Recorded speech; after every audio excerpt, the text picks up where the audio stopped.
I'm back. Road Rants for the Black and White Network. Well, we're going to talk about radical Democratic Mayor Lori Lightfoot once again. As we know, Chicago is a complete and total dumpster fire. Urban war zone in Chicago. And, of course, defund the police advocate, Lori Lightfoot, is sort of spearheading the downfall of her city right now. I've done a couple of videos about Lightfoot lately. We've got the Bears not only exploring, they have agreed to go to Arlington Heights and leave Soldier Field because of crime.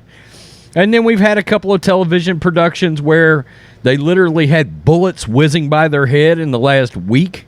The Justified sequel had to hire Army Rangers and Navy SEALs as security teams. And Lori Lightfoot acts like she's just disinterested. They had to bury a cop there last year. The police force just turned their back on her. They turned their back on Lori Lightfoot. Hell, who could blame her? I mean, nobody really respects Beetlejuice up there whatsoever. If Don King and Beetlejuice had a baby, it would be Lori Lightfoot. Well, it's no surprise that a Democrat is dodging responsibility.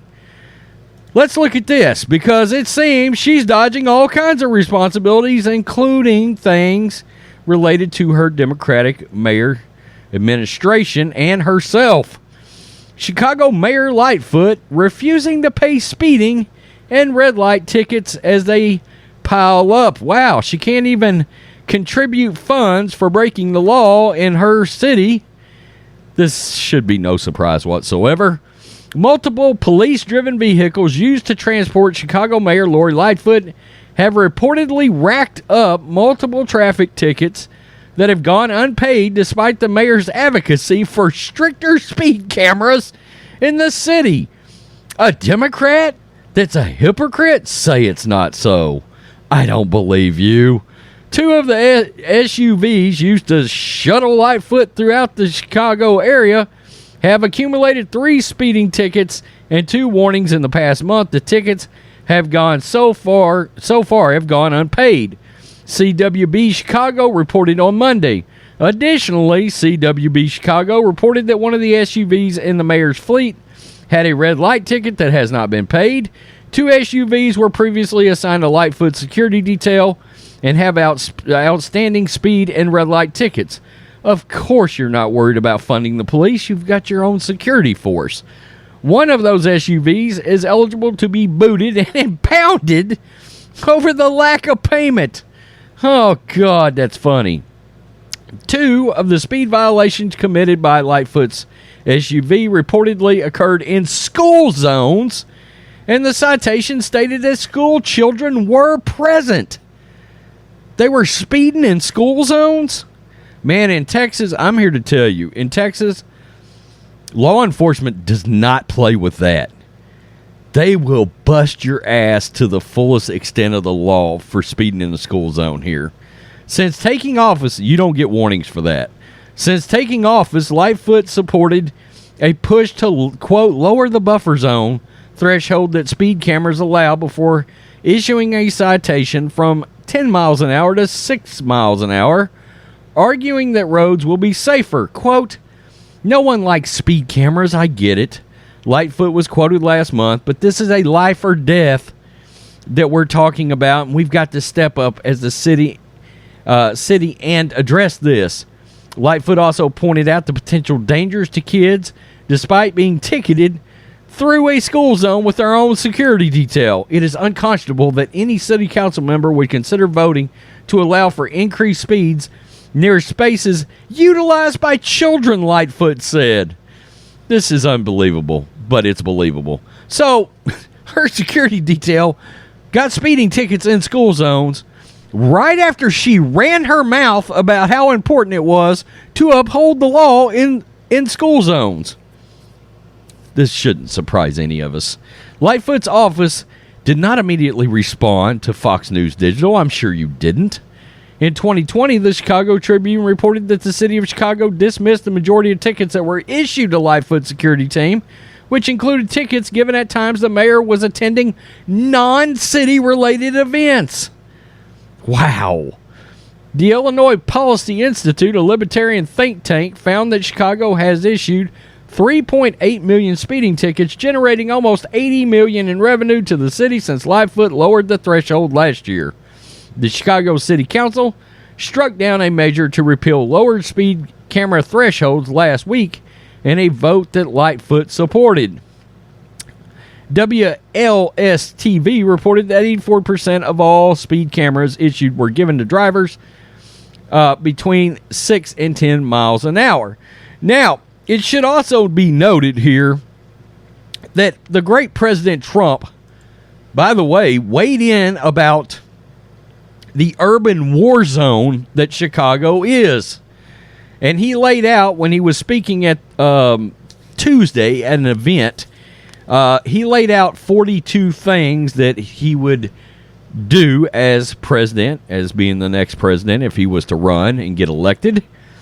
And this is a couple of things he brought up in the 42 items. In areas where the rule of law has devolved, chaos is rampant, quote, citizens' most basic rights have been violated. Trump suggested that the federal government mobilize the National Guard without the green light of governors to bring about order and lawfulness. Now, this is something we talked about back when he was in office and Portland and Seattle was such a mess. Drawing off the 10th proposal, Trump honed in on Chicago, where dozens of people being shot on a weekly basis is a norm. Another 60 people were shot in Chicago over the weekend. This cannot go on anymore. Every other approach has been considered and tried, and only one option remains. The next president needs to send National Guard to the most dangerous neighborhoods in Chicago until safety can be successfully restored, which can happen in a matter of weeks. And I don't know necessarily how I feel about that. I mean, I think things like that should be handled at a state and local level. But here's the problem. Like with Seattle and like with Portland, Chicago's run by Democrats that aren't doing the right thing, and innocent people. We're not talking about gangbangers here. Yeah, that scum of the earth is losing their lives. But a bunch of innocent people are now losing their lives in this gang and urban warfare. And it's not just a few either. We're talking babies are getting shot and shit like that. And so I can understand where Trump is coming from here. And at what point, I don't know, that you throw your hands up and say, look, federally, we've got to get involved here because they're U.S. citizens and they're not safe in their own country. Okay? So I get where he's coming from with that proposal. I don't know that would ever go through. And, I don't know how everybody feels about that. But something's got to happen in these cities like Lightfoot runs, which is a total war zone. It's chasing businesses out of Chicago by the droves. I mean, it's not just the Bears bouncing. Okay, there's a lot of other businesses up there. They were talking about a lot of the corporations and things like that thrown their hands up and they're just moving. Again, be careful who you vote for. You're voting these people in over and over and over again. It doesn't make any sense. It doesn't. The lawlessness doesn't make sense. Vote in conservative or Republican law and order candidates. Mayor, governor, etc. You get the point. A lot of people don't realize outside of that metropolitan Chicago area, hell, Illinois is red everywhere else. Now, a lot of states are like that. Outside of urban areas, it's red, even in Democratic states. So Lori Lightfoot dodging her responsibilities. Imagine it, news at 11. Imagine that, a surprise to nobody that Beetlejuice is dodging her financial and lawful responsibilities. Hell, she dodges her responsibilities as a mayor. Why not her breaking the law on top of it? She advocates for lawlessness, after all, right? Peace. I'm out. Till next time. Black and White Network supporters, make sure you check out the Black and White Network merchandise store. Link in the description. Use promo code USA First, all one word. USA First, all one word. 25% off now.